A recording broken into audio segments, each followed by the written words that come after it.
So the duck walks out and the concierge says, "You haven't paid." And the duck says, "Put it on my bill."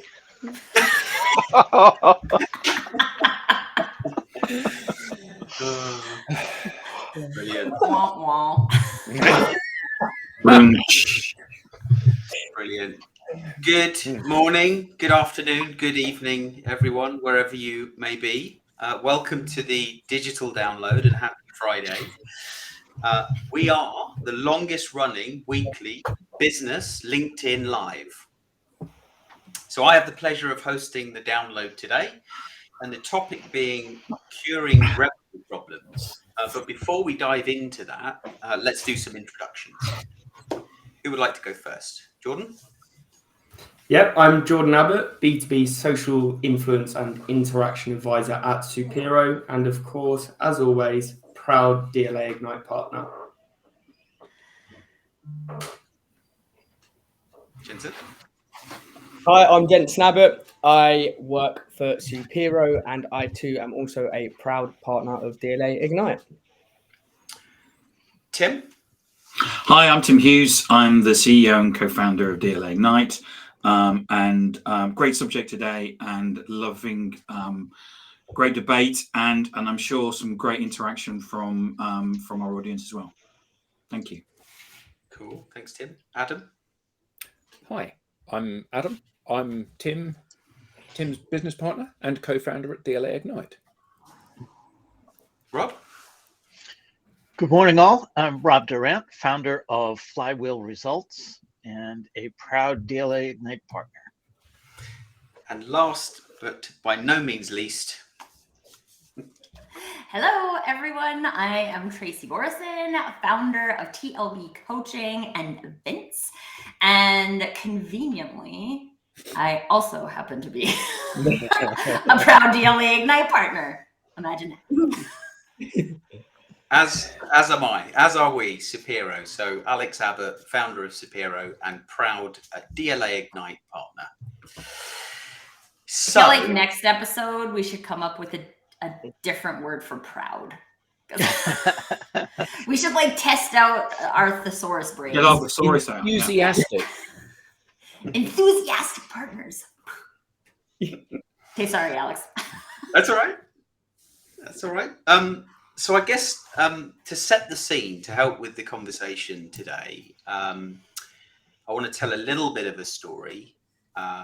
So if I kind of rewind the clock 13 years and think about the year being kind of 2008, 9, 10 time, and Brent Adamson and Matt Dixon decided to create the Challenger sale. And, they did a lot of research with buyers, and they found that almost 60% of the purchase decision was concluded by the time a buyer would engage a seller or a supplier. So if we fast forward a little bit, Forrester found that it was closer to 70 to 90% of that purchase decision that was concluded, making it really difficult for sellers to influence the purchase decision. And then more recently, Winning by Design posted on LinkedIn about the fact that pipeline generation rates have plummeted in the last two and a bit years, and close rates have dropped by almost 50% across SMB, kind of small to medium sized businesses, and enterprise, so across the full spectrum. So we kind of wonder why, or companies wonder why they're struggling to develop pipeline, create new conversations, and it's because buyers no longer want to speak with sellers.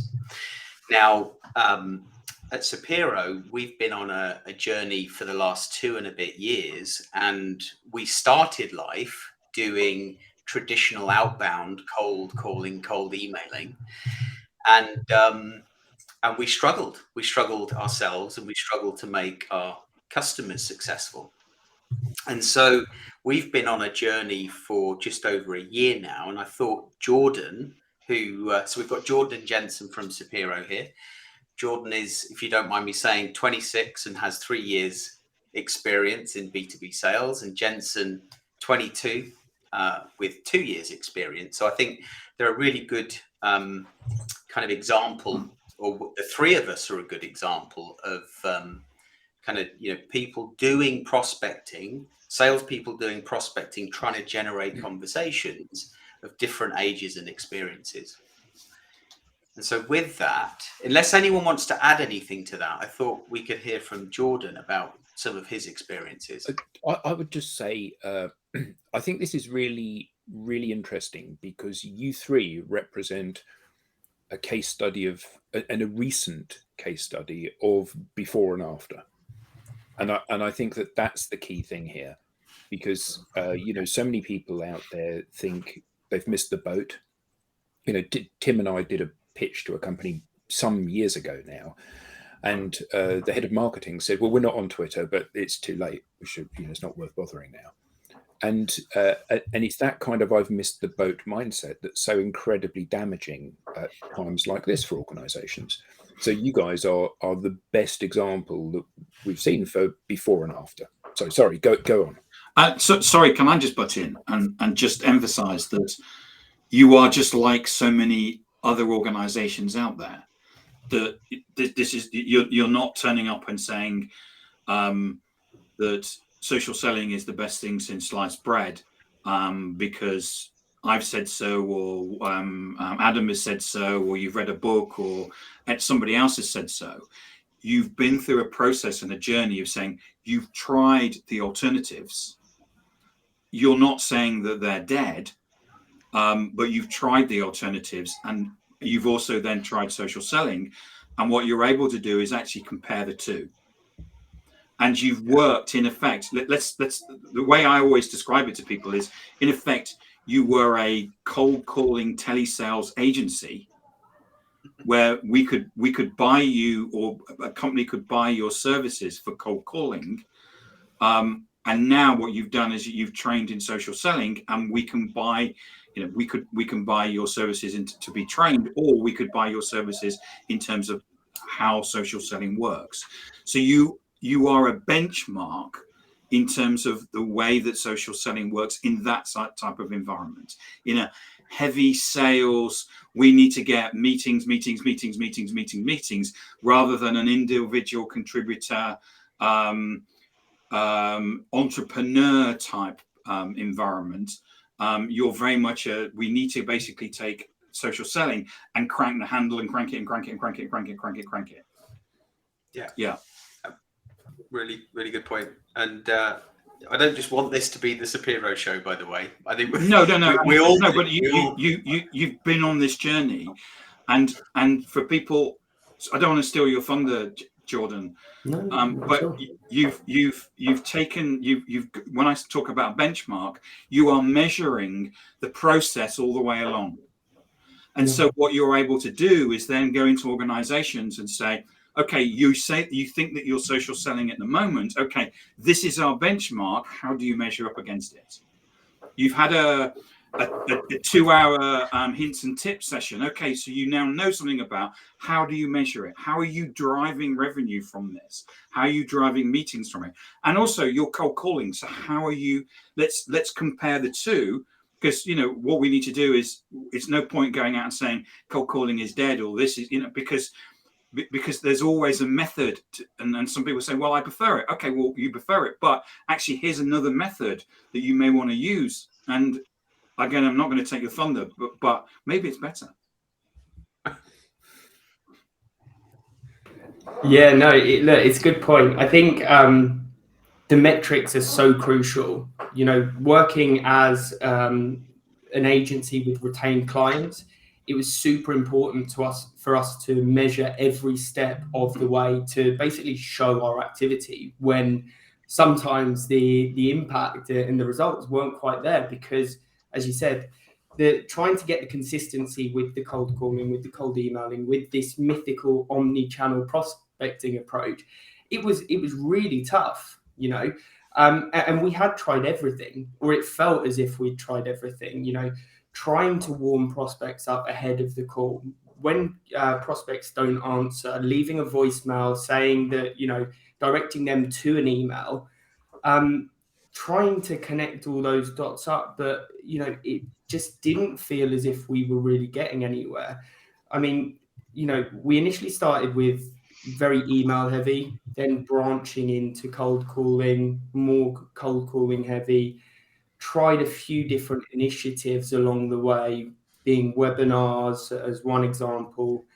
But yeah, it just felt like we were sort of banging our head against the wall constantly. No matter how insightful we tried to be, but there's another point about why that insight-led approach isn't as effective. Yeah, we sort of went through that journey, didn't we? Where it was, I think at one point we had a 26-point sales cadence that was email plus calling. We even included events in that cadence. Well, at least it wasn't too complicated with only 26 points, was it? Not too much, no. And then webinars became important because we felt that by creating a really interesting topic, and I'm not saying these don't work, by the way, I'm just saying, we created an interesting topic, a good discussion with a panel, and it would attract quite a lot of registrations.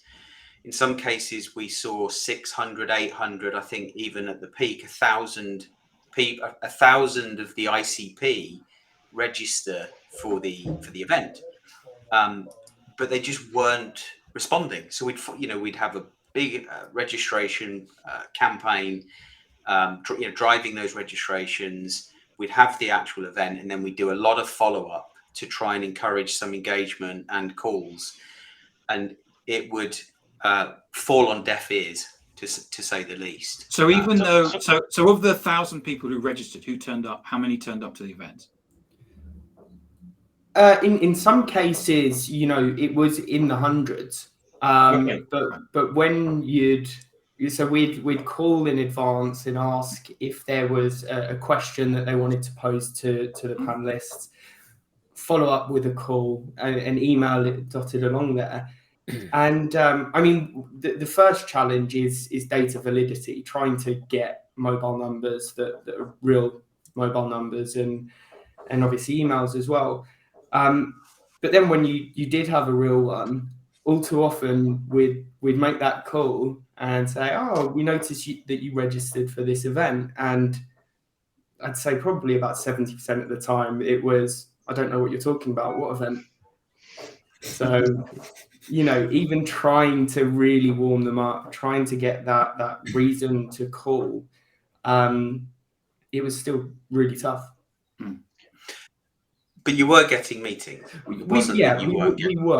were indeed. But as we've stated on those benchmarks, best case it was a 1% booking rate. So in terms of that, because if we think about a cold call, when we make a cold call, one is getting through. The next is getting a next step, isn't it? So I'm ringing Alex up. And I'm saying, I'm Tim Hughes. We do this, and I'm disturbing Alex. But my job is to get to the next stage, which is to get Alex to a demo, a discovery call, or something. Whatever it's going to be, something we're going to have in our sales kit bag. We're going to be driving them to do that, isn't it? So it's not just about that call; it's about that next step, isn't it? Yeah, exactly that. So in terms of when you were doing it with the webinar, you were getting calls, but you were still not getting next steps. Yeah, so it was a struggle to get next steps.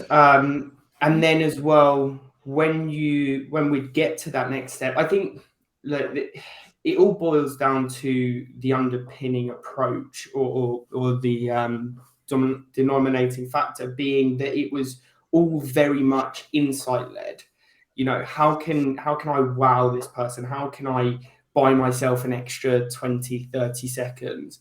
How can I get them onto that call, that demo? And the part that was missing was the relationship. There wasn't a relationship there. So it was all relying on being in the right place at the right time, and best case scenario, that will appeal to 5% of the market. And Alex, as you said, by that point, they've already completed a huge part of their journey. And then there's the HBR report that was released recently, that if 90% of buyers will choose to work with a vendor that was on that day one shortlist. So it felt like sort of Sisyphus pushing the boulder up the mountain, for sure. But when a lot of people hear the word relationship, a lot of people think, most people will tell you relationships take a long time. I've been friends with so and so for 20 years, or but I don't think that people understand that certainly in the world of social media, I can connect with somebody and I can get a conversation. There's people that I've known on Twitter and all kinds of places I've never met, but I would call them my friend. And I think sometimes when we use the word relationship, we add a time factor to it in our heads, that relationships take 18 months. And I don't have 18 months. I've got to get a number this quarter or this half year or so. And I don't have the patience for that. So immediately, quite often when we hear the word relationship, we immediately dismiss it because I don't have time. But you're actually using relationship as a way of, I've connected with you, therefore I have a relationship. Yeah, exactly that. And it boils down to having a conversation, whether that be about something that they'd made apparent on their profile, whether they'd shared a post of their dog. It's finding something to have that initial conversation about, and then transferring that to finding out exactly what it is they do, how then we may be able to help each other. Right. Put it this way. So I'd say, so a year ago we started this journey. We completed the training maybe April time last year, and then we had ongoing coaching by your good selves, Adam, Tim.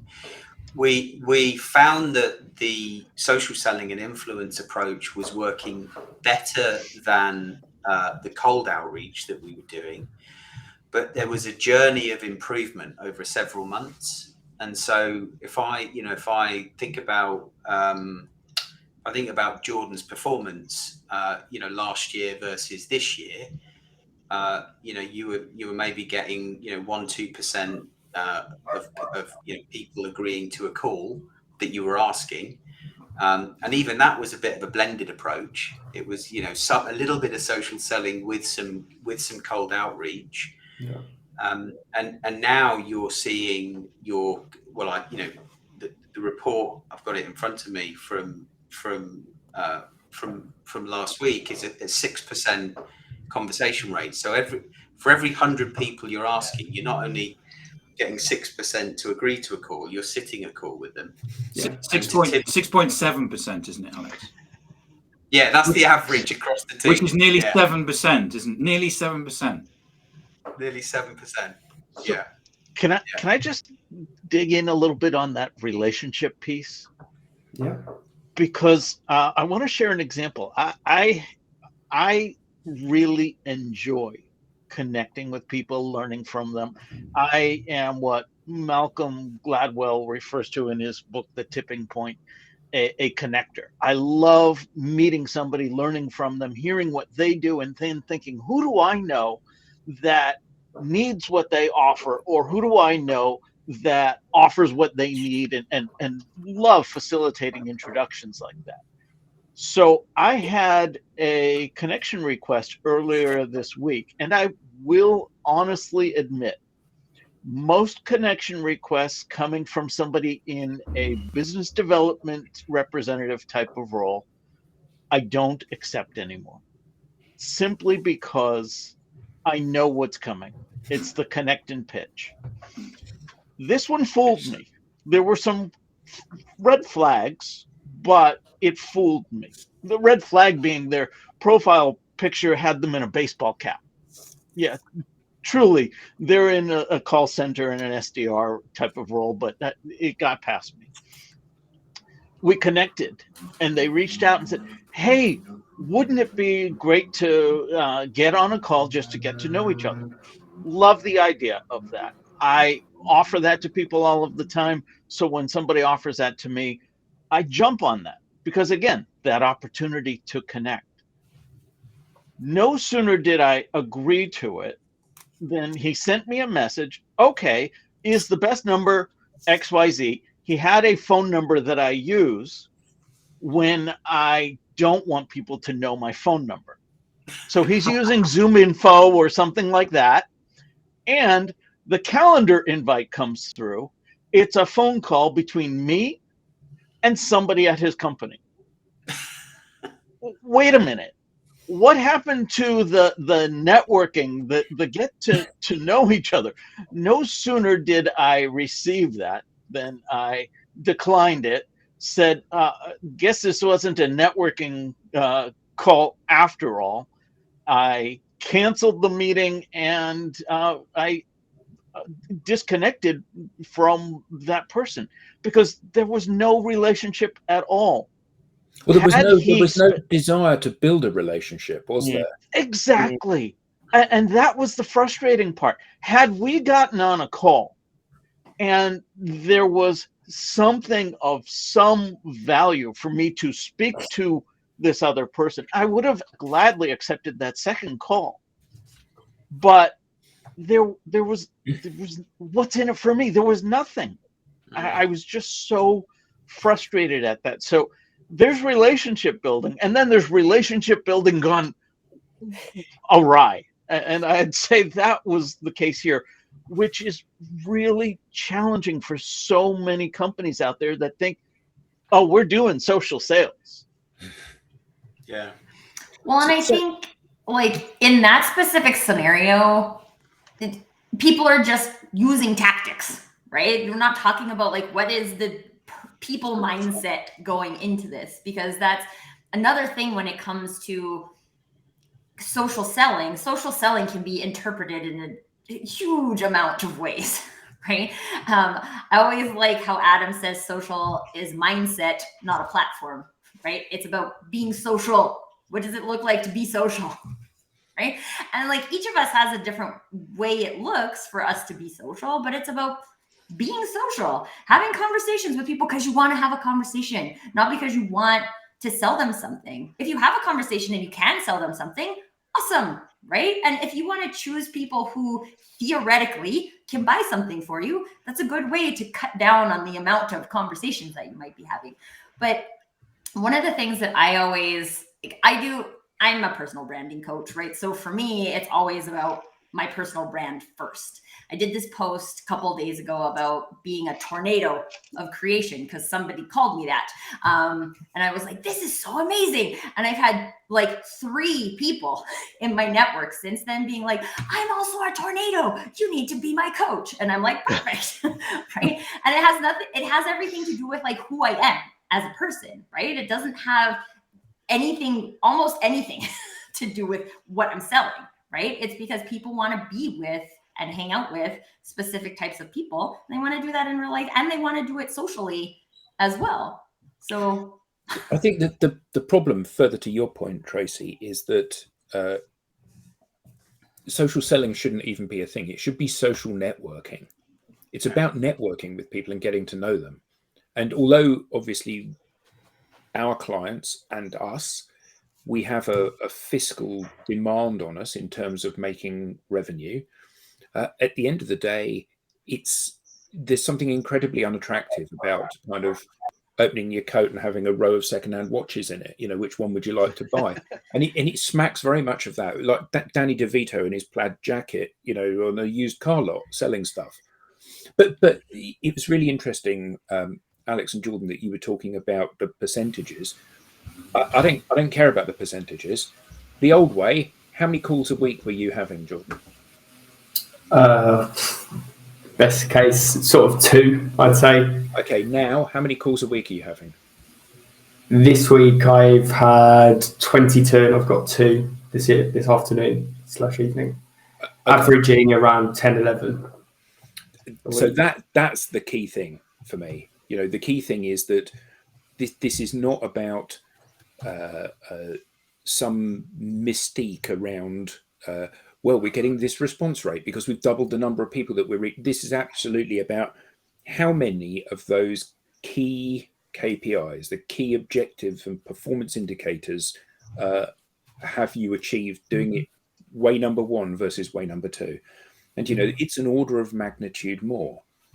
And I think that for anybody watching that's in a sales role, the challenge that Jordan has, that most people, and Jensen, that Alex and Tim and myself and even Tracy to a lesser extent don't have, is that you guys, Jordan and Jensen, are really young. So when you're trying to reach out to a head of marketing, a head of sales, a CEO, it's like, what the hell do I want to talk to you for? There's nothing that you can tell me that I don't already know, because I've been in business for 35 years and you've been in business for 35 minutes. So you can't bring me any insights that I haven't seen before. And yet, despite having that mountain to climb, you are outperforming any other salesperson in the world that has to do their own prospecting. That's the long and the short of it. So I think that if you have the deck loaded in your favor, if you're an experienced salesperson that has 20 years experience of solving problems and has a huge network already and has long-term relationships in these industries and amongst the people that are truly influential and have huge networks, how easy would it be for these people to stack their diaries from start to finish every single week? But the problem is that they haven't got the tools to be able to do it. They haven't got the tools, they haven't got the discipline, they haven't got the process. And that's the bit that's missing. And it's those cogs that go in the machine. Tim said about cranking the handle on the sausage machine. And for so many organizations, those cogs are missing, or people within the cogs are missing. They don't know what they need to do, and they don't know how to convert a bit of interest or having a call into something tangible in an efficient way. Yeah, we've got some great audience comments. I want to make sure we bring those up. Ellen Kumar shares, the beauty of a LinkedIn network is the various ways you can engage with your connections and their firms. And then we have from Carol Jean Whittington, aren't we all looking for ways to do things easier, faster, or better? Sharing our solutions to meet those needs versus service selling, in my book. Yeah, that's the problem, Rob. I think so many companies are so focused on where do I focus my time? Let me find the 3 to 5% of companies in market, and let me build a sales and marketing function that searches for those people and then qualifies those people in. And they're missing out on the 95% of the market that, if they built a relationship with, as we're talking about here today, would actually get on every one of those opportunities or shortlists as they happened. Well, if you put Carol Jean's comment back up, I think that this highlights a potential problem in a lot of ways that organizations communicate. It tends to be organizations rather than individuals that communicate. It's like sharing our solutions to meet the needs of the customer. The customer doesn't care. It's like you at the beginning, Alex, said, we created a webinar and it was a really interesting webinar. To you, and I'm being deliberately kind of sarcastic when I say that, it's like, I've got this fantastic solution. You have to know about my solution. It's absolutely brilliant, because the buyer has never heard that before from anyone, have they? Because everyone says, yeah, our product's a bit expensive. It's fifth best in the market. We're not really that reliable. Everybody tells you they're market leading. Everybody tells you they're brilliant. And as a buyer of a product, I'm, in all honesty, fairly ignorant about the product that I'm buying. Because if I wasn't ignorant about it, I wouldn't be buying it. I'd be doing it myself. So I'm buying it because you know more about it than me. So that little bit of brilliance that you've got over and above everybody else, I can't see that. I'm still focusing on the fact that, it's got a big red button in the middle. That's excellent. And I think that the challenge is that when we speak to people, we're doing it based on the fact that they're in the same frame of reference as us, that they understand these things. And the That beauty of webinar. Oh, go I ahead. was just going to say, the beauty of doing it your way, Jordan, is that you're having a conversation with, you're trying to make them your friend. You're trying to build some sort of relationship, not at the early stage, a commercial relationship, a relationship with the person. Do you like each other? Could you work together? Yeah. Okay. Well, maybe we'll see if it goes somewhere then. So Jordan, sorry to butt in. So you're having 2 calls a week before when you were cold calling. You're now having, this week you've got 24 calls, but an average 10 or 11. How many of those go to a next action? So it's gone up to 37.6%. 37.6. So when you were cold calling, how many of the 2 calls a week went to the next action? 0.3. That for those of us in the States, that's 0.3. Sorry. No, that's all right. Adam, I Let- just wanted to share when you were saying the event was interesting to you, it reminds me of being invited to that wedding where you don't know either side of the bride or the groom's family. You're just there for the free food and drink. Yeah, that was like my own wedding, actually.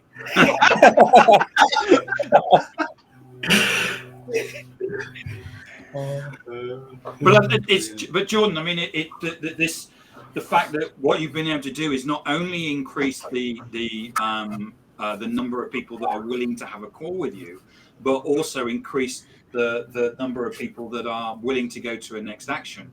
And it's nearly 40%.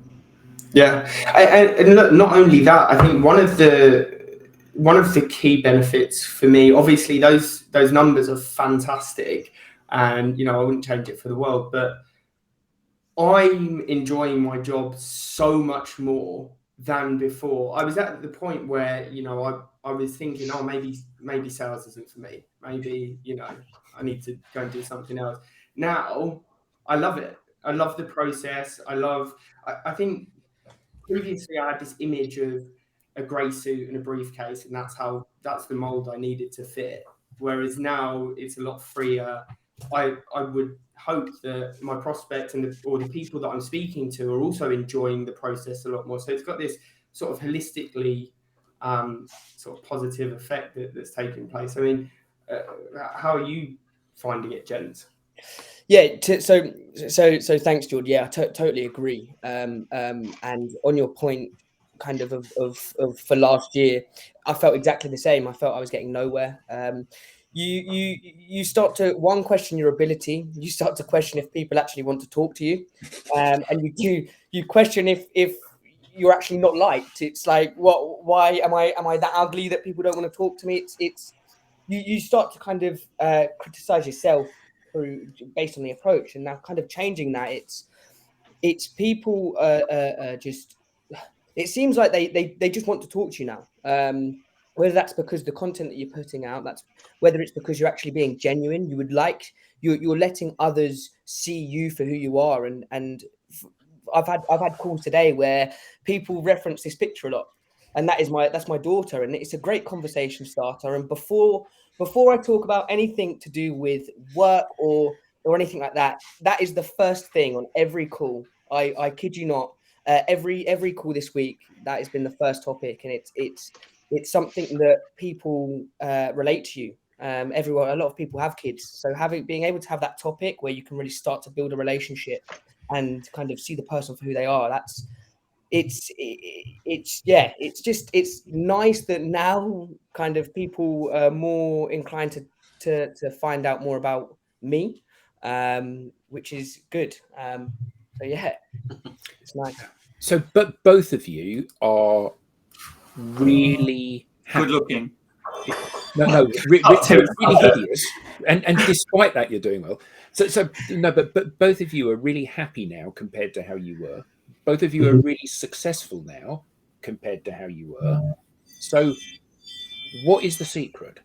Because there will be people out there that are watching this that will be getting 3 calls a quarter and would kill for 5 calls a week. You know, that it's outside of their scope of understanding. So how are you able to do that when they're not? Because they've got a computer, they've got a telephone, they've got a LinkedIn profile. What are you doing to? Because it's not like, oh, I had a really good week this week and I had 5 calls. It's like, I'm going to have 5 or 10 or 20 or whatever it is calls every single week, week after week after week after week after week. So how are you doing that when others can't?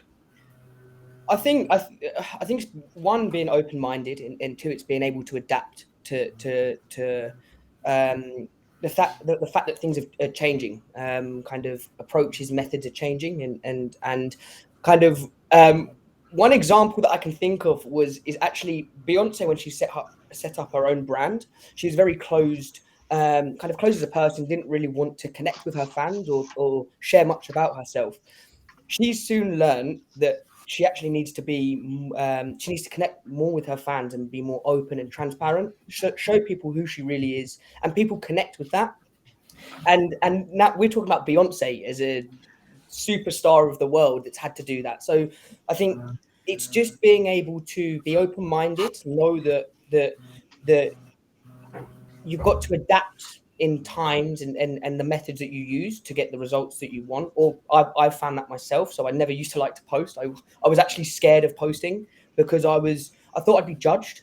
I thought, oh, people are going to care about my content. People are going to think, oh, why has he posted that? When actually it's you've got to forget, kind of think of LinkedIn as a judgment-free zone, and you post your content because you would like to add value to other people, and your audience will tell you if it's a good bit of content, and if it's a piece of content that gets no engagement, it's not the end of the world. You're not going to die. You can always post again tomorrow. So it's being able to, I think for me myself, it's just being able to adapt and to the activities that are needed to be done.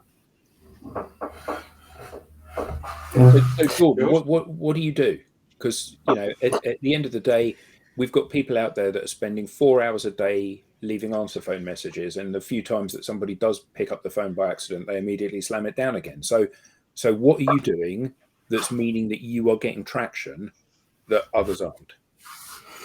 Yeah, so I create content that I'm passionate about topics that I'm passionate about, and try and do it in a creative, outside of the box way. I mean, creativity is one of my sort of key values that I wasn't feeding or watering before, but now I am. I consistently connect with people, consistently take an interest in others, and I think, to go back to the old adage of, you have 2 ears and 1 mouth, use it in that quantities. Here it's, you have 2 eyes and 2 thumbs and 1 mouth, use them in that quantity. Like, I spend the vast majority of my day engaging with other people's content. And it sort of creates this three-pronged benefit. Initially I'm learning about these other people. Second, if I can engage with it, I'm keeping myself in the line of sight. And third, it gives me inspiration for my own content. And yeah, just conversing with people, obviously then asking for the call, and then I probably spend 50% of my time on calls, first calls, and then just under 20% of my time on follow-ups, and then the rest of my day is creating content, building relationships. And it's targeted though, right? So these aren't just any other people. No. These are your ICP, Yeah, the accounts. exactly. Talk a little bit about the way in which you connect with people.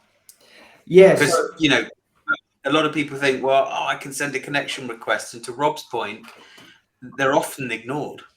So how do you because I think out of the three of us, your connection acceptance rates are better than ours. 70%. Andrew had a great point about that. Before you answer that, I just want to make sure that we call that out too. In part of the main problem is the people are on the defensive from past experience, that, as Rob said, see a certain job title and their guard is already up. do you feel that you're fighting that too? Yeah, I think it's a great point. I think that there is a stigma surrounding the profession. Hollywood, scrap that, history hasn't necessarily painted the profession in the best light. So I think, I think you mentioned the other day, Rob, the first thing that you ask your students to do is to challenge that stigma of what sales as a profession Absolutely. has become in the eyes of buyers. So I think, yeah, it's really crucial. And part of that is just by being genuine and trying to talk and just build a relationship and learn about the other person. Yeah, and I just want to add something here because Alex, you referenced the ICP, ideal customer profile, a couple of times, and I just wanted to talk quickly about a piece of content that Jordan put out, where he like redid the lyrics of "Lose Yourself" by Eminem and made it about social selling, and it's to date the best piece of content I have ever seen on LinkedIn. Now there will be other people who don't agree with that, right? Like they resonate with other content, but like that speaks to like a personal preference that a person has, right? Like some people might not like rap music, some people might have their opinions about Eminem as a human, right? Like I love him, right? I'm like just doing yourself in this sea of people who would seem the same. That's a thing I like, right? And so when I saw that, I was like, yes. And it's something that really resonated with me. And I think when we are talking about like connections and effectiveness at connecting, the more that we're willing to like reveal those pieces of ourselves, like, hey, I think it would be fun to do this, and you just do it, there will be people who love it, and there'll be people it doesn't resonate with. But for the people who it does resonate with, that creates an instant connection. And even if, like Jordan, you and I have never even had a one-on-one conversation yet, which we should. But like, Definitely. I will always remember that about you, and I will always remember that's you, right? So if you invite me to an event or whatever, I would be like, oh, hey, that's that fun guy that redid that the music video, right? So, and we can't always predict, we can't always ideal customer profile those types of things, right? But we can learn more about who our ideal targets are when we start to build those types of connections. And those types of connections are always based on who you are as a person and not what you do as a business. Yeah. Yes, Yeah, very well said. Yeah. Yeah. My next hit is on its way. Excellent. We're looking forward to that. And I must admit, Jordan, it was excellent. Thank you. Thank you. Yeah, I've got my wig and costume already. So, yeah. But yeah, just to circle back to your question, Alex, I think, and sort of looping in with the ICP, there's two sort of approaches that I take. There's obviously a list of businesses that I'd like to work with that I've identified as target accounts. And then there's the more mass approach, which I'm constantly looking for content that is relevant, that's telling a story, and then identifying who out of those engagers, those people that have shared an interest in that piece of content, I can then go and connect with. And it doesn't have to be your own content. It's dynamic. No. It can be a topic. Yeah.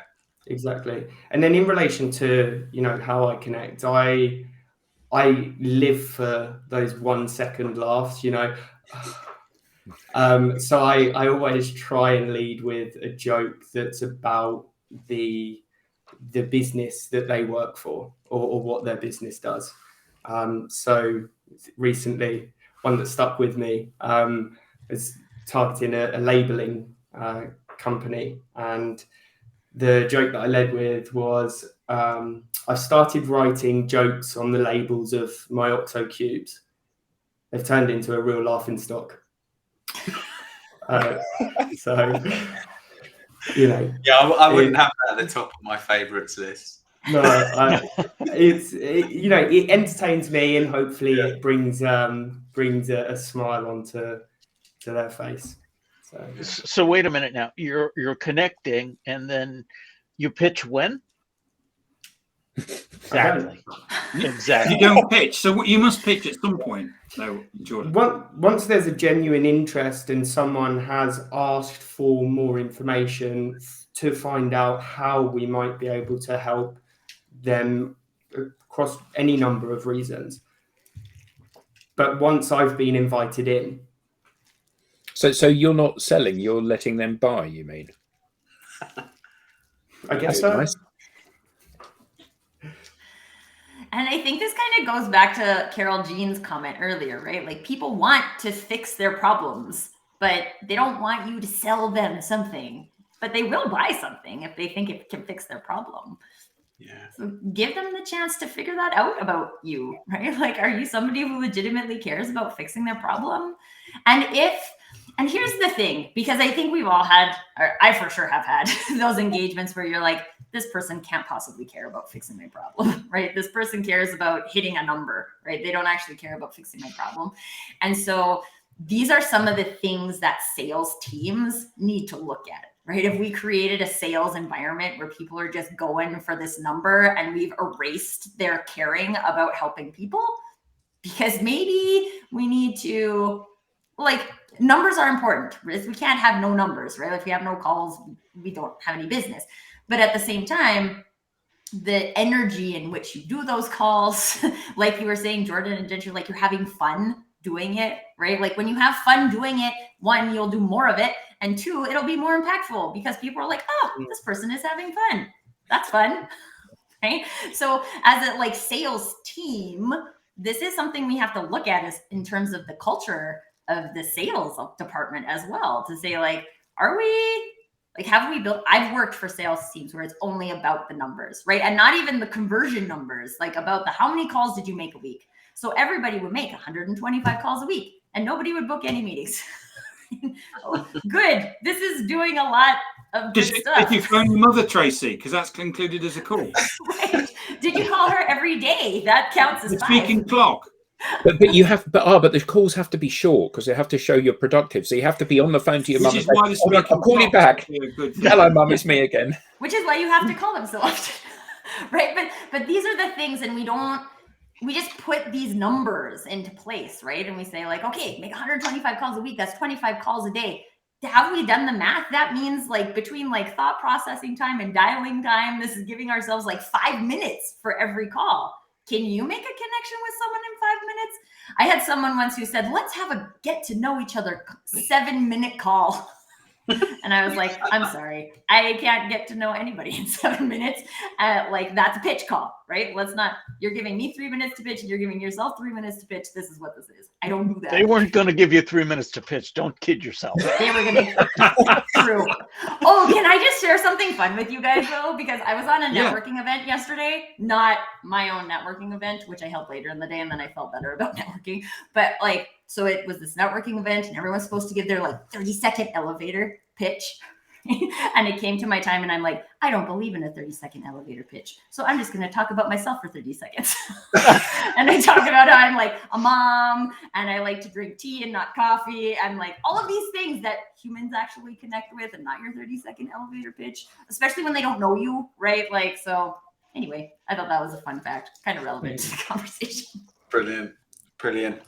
So, George, the other thing I think worth surfacing is the percentage of calls that you have that are with, you know, the ideal stakeholder or the primary stakeholder, because you don't care too much about ensuring it's with the right person. You have a blend of, you know, different types of stakeholders that you happily talk to. Can you talk us through why that is and the benefits of doing that?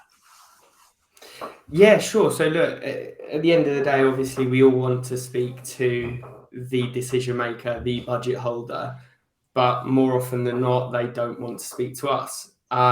So I'm quite happy to connect and talk with anyone that's within that sphere, of the business, see if I can help them in any way, share little nuggets of insight, find out a little bit more about what they've done, what's worked for them in the past, what in an ideal world, what they would do.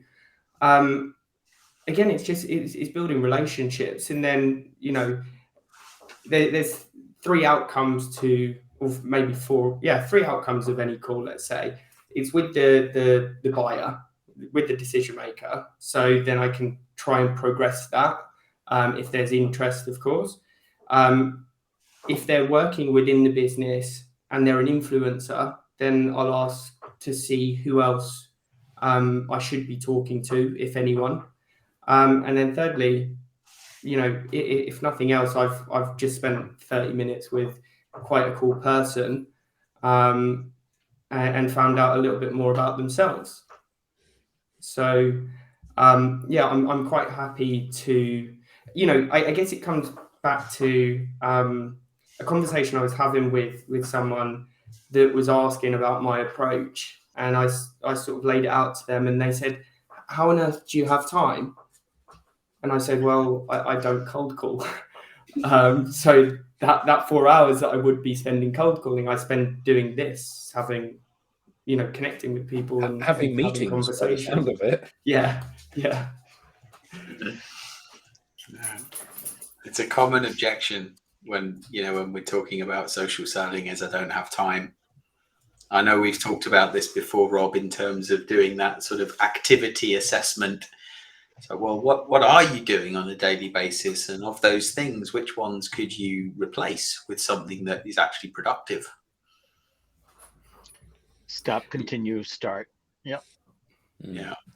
And this is something I feel like too, there's maybe a little bit of ego at the table when people like look at what they're doing, and what they're doing is filling their day, but they're not getting the results that they want. And there's this mindset that you have to do more. And to some degree in society, we propagate that, right? Like, and everybody is working ridiculous hours and burned out, and this has just become normal nowadays. But the point is that most of us, especially in a corporate work scenario, so when I was in corporate marketing, 90% of the things that I did not contribute to revenue. And it felt bad for me, right? Like, I didn't want to go to work and not contribute to things, right? I wanted to contribute to things. And if I had been given the space to say like, hey, let's look at what you're doing and take away some things that aren't being productive and try some new things that might be productive. And if they're not productive, we can switch those out too. But let's like look at evolving this so people are doing things that are doing things. Then like this is another thing that contributes to the happiness, right? People want to do things that feel like they're going somewhere, that they're meaningful to a business. People don't actually want to just sit there. I mean, I guess I'll speak for myself, but I have had jobs where I sit there and mostly do nothing and just have to sit there for 8 hours a day. And I felt like it was a huge waste of my time. Right? Shuffling paper is never entertaining, is it? No. And then you create that environment, and then you expect people to be like super engaged by doing 125 calls a week that isn't taking them anywhere, right? These are the things. It's not about like taking what you have right now and piling social selling on top of it so that you spend more time. It's about peeling away those things and just saying, okay, maybe they worked before, they're not working now. Let's let them go. Let's try something that's working now, and maybe we can sell something. Jensen. Tracy, I've had jobs like that, and I've always said that looking busy at work is more exhausting than actually being busy at work. Especially being busy doing something that's fun for you. Oh, amen. Jensen. Awesome. So I just thought if anyone's watching and wanted to know if they can do anything, kind of any activities from today to help, I have 4 activities or things that you could do to kind of help you start taking the right journey or steps. And it relates to the post that I done yesterday. So the first one is being human and authentic. So being yourself, letting people see who you really are. The second one is engage with your audience. So don't be scared to like, comment, share, or share your point of view on someone's post. Engage with your audience and let them know that you're there and you're not just a shadow. The third one is connect to your network. Be curious to find out more about the other person. Don't just talk at someone, let them talk, and be curious to find out more about them and who they really are. And then the fourth and final one is creating valuable content. Now, I want to challenge anyone who's watching to actually make a video of themselves, introducing themselves to their network, and say 3 simple things about yourselves, if that's activities you like doing or just anything that's interesting about yourself. And you'll be surprised how many people will engage and actually maybe even send you a message and say, hey, I like doing that activity too. Let's connect and chat. Because you're really pushing yourself outside your comfort zone, but you'll find that people will actually connect with you for who you really are. That's Great. awesome. Perfect. That's a really great suggestion, Jensen. Fantastic. But wait a minute. You've been in the business world for 5 minutes. What do you know about anything? Right? Well, do you know what, Rob? I know this because I actually done the video myself. So if you look at my profile, when we first started the training with DLA Ignite, I actually hated posting the video. And if you ask Alex, I sat there for half an hour debating whether to post it because I don't know if I looked good enough. I don't, all of these big mind blockers. And do you know what? I sat there and I posted it, and I had people, 1, offer me a job, 2, wanting to know me, and 3, jump on a call because they thought I was interesting. So yeah, I mean, for everyone, get out and try it. That's Yeah, great advice. Great advice. Brilliant advice. And there's a comment there from Scott and Ellen, I think there's Scott's comment you're showing now. Would it help if I kind of summarize the metrics that we're seeing as a result of everything that we're talking about? Because if you think about us, our small business, there's 5.5 of us in the business. The 3 of us that you see here are all actively, selling. And I should say Jensen has a dual role. So, he isn't doing this full time. But that said, when I think about, the fact that we don't have a sales and marketing budget, and I look at what social selling is doing for us, network is the first key measure for us. So growing our network and increasing the activity levels within the network. Our combined network is, as of week 10. So we did a 10. We're doing an ongoing test. We're in week 11, but we've got the data for 10 weeks. Our combined network is 19,683. And so we've grown our combined network by 11% in 10 weeks. Followers are growing at 11.7%. So we're growing the following a bit more than we are the network size. I guess that would imply that our content is interesting because a few more people are following us than connecting. We've posted 151 posts between us. So just over 50 each in 10 weeks. Within those posts, 64 of them, within the 151 posts, 64 of them have been human posts. So with our face in, that's what gets the engagement, just like Jensen was talking about there. You want to give your network the kind of the ability to feel like they can get to know you a little bit, and that increases the engagement. The impressions off the back of that, for the marketers out there, 150,000 impressions on our content in 10 weeks. It's almost 1,000 impressions per piece of content.